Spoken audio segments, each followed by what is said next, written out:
Hello, my name is Cohen-Almagor, and today I would like to present to you my most recent book, The Republic, Secularism and Security, France versus the Burqa and the Niqab. That's this book you can see here. So, what prompted me to write this book? I was flabbergasted by the French preoccupation, not to say obsession, with the way that women dress. I did not really understand why the French care so much about the way that women decide how to dress. When we know that the French are quite tolerant in the way that women dress, and they don't have any qualms about that. However, they have a lot of qualms when it comes to the way that Muslim women dress. And I decided to dedicate some time to understand what are the roots of that obsession, why they care so much about something that should be squarely within the limits of tolerance in liberal democracy. So I decided to go to France and to look at things from close and to speak with people and to understand the logic behind this. And this was a fascinating journey to France, and the result is this book.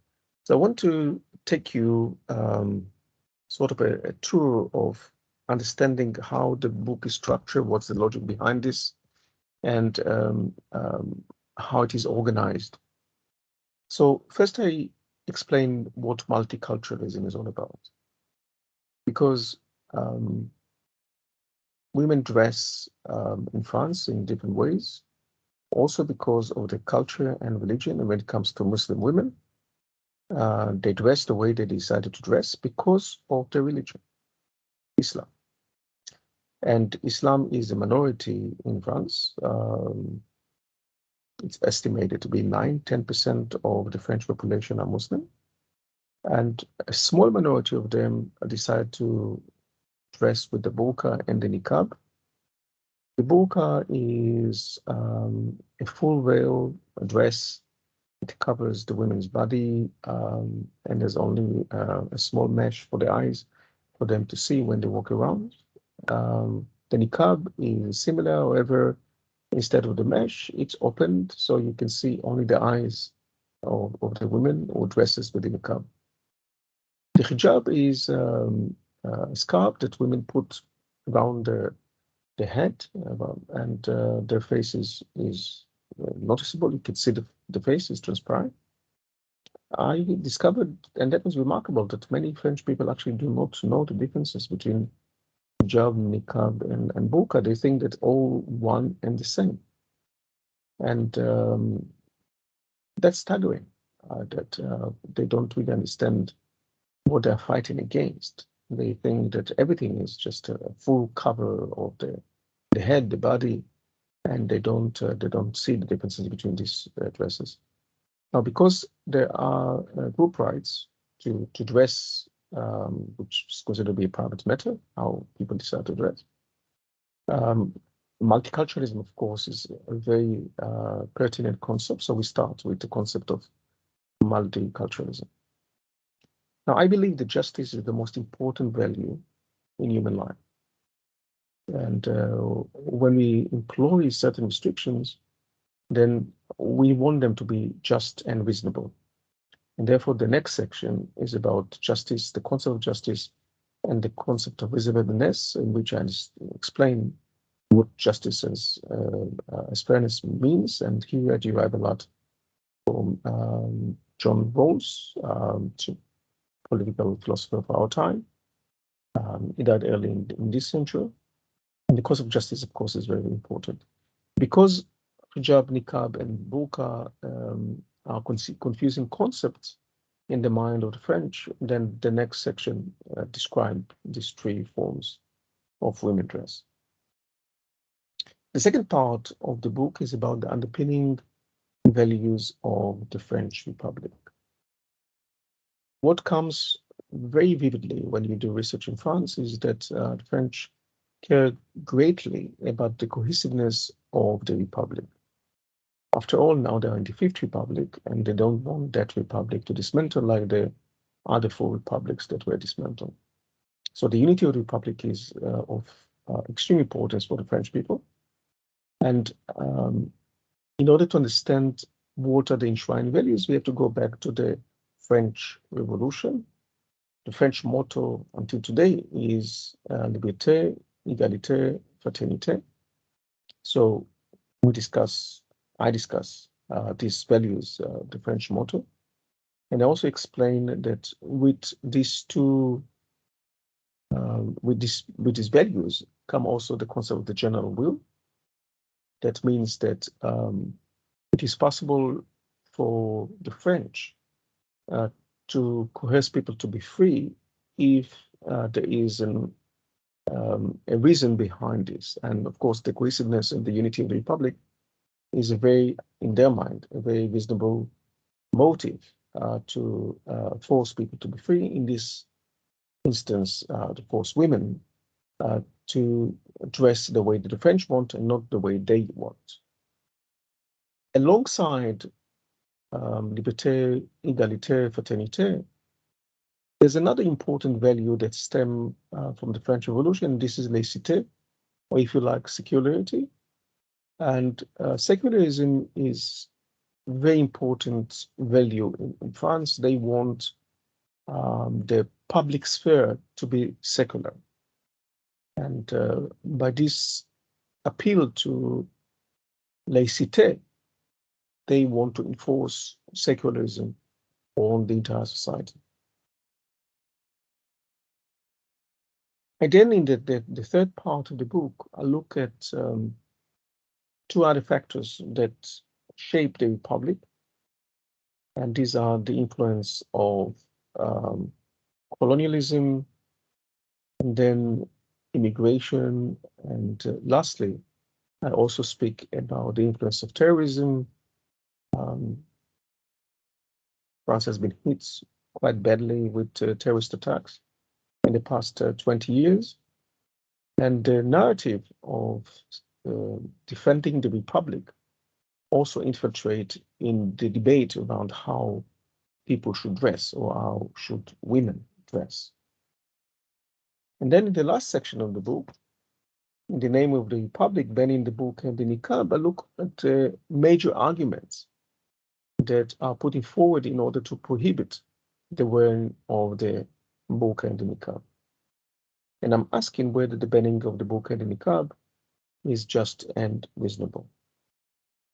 So one major argumentation for enforcing women is that by coercing them, you actually liberate them. And you reestablish their dignity that is infringed upon by the supposed coercion of the husbands, families, community, whatever, to wear the burqa and the niqab. And what I'm asking is for evidence to show that actually this coercion is taking place. And I'm asking about the figures. Do we know how many women are actually being coerced? Is it the majority? Is the minority, large minority? What are the numbers? What are the issues at stake? To what extent you can coerce people to be free against the will when we have testimony of women who said, actually, this is my decision. This is how I feel secure. This is how I feel intact with my inner me, with who I am.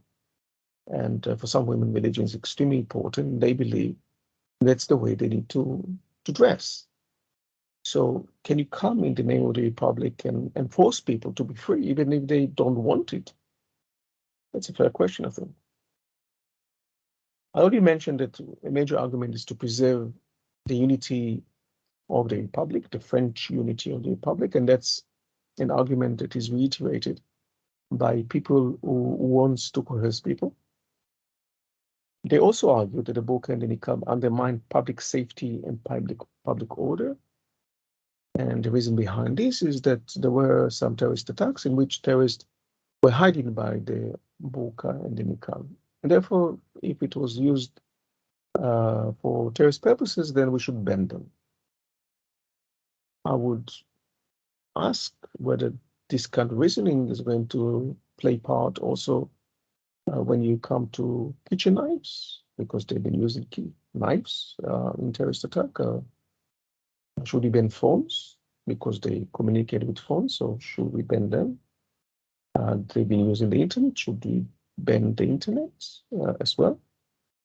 They were using crash helmets, so should we ban crash helmets as well? Or is something that is particular about women dress that you are targeting? Why you find it so disturbing? Another argument is the burqa and niqab are offensive. So when someone sees a woman dressed with a burqa on the street, he or she feel offended by this. But people are offended by all kinds of stuff. Some people are offended by watching two women holding hands, God forbid, or women screaming, or women singing, or two men holding hands, or women in power positions giving orders to men. Certain food is being regarded as offensive. There's no limit to what people can be offended by. Are you going to bar everything that potentially can be offensive? This is what you're saying? And the most curious of all is an argument to bar the burqa and the niqab is that it causes sensory deprivation and vitamin D deficiency. Wow. I'm speechless, so I'm not going to comment any further on that. My conclusion is that there's other motives behind this. All these reasons don't actually take into account the real motives behind banning the burqa and the niqab in France. And if you want to know the real thing, then of course you'll have to read the book.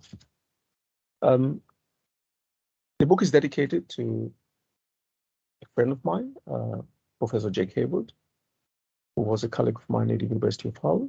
And Jake was an expert on France, and a lot of the first investigation and initial research and where to go and how to do it and what question I should ask came via discussions with Jack, who, as I said, accompanied me in the initial stages of the writing and of the research. And I decided to dedicate the book to this dear friend and dear man, an excellent scholar. Well, enjoy the reading. Thank you very much for listening. Bye-bye.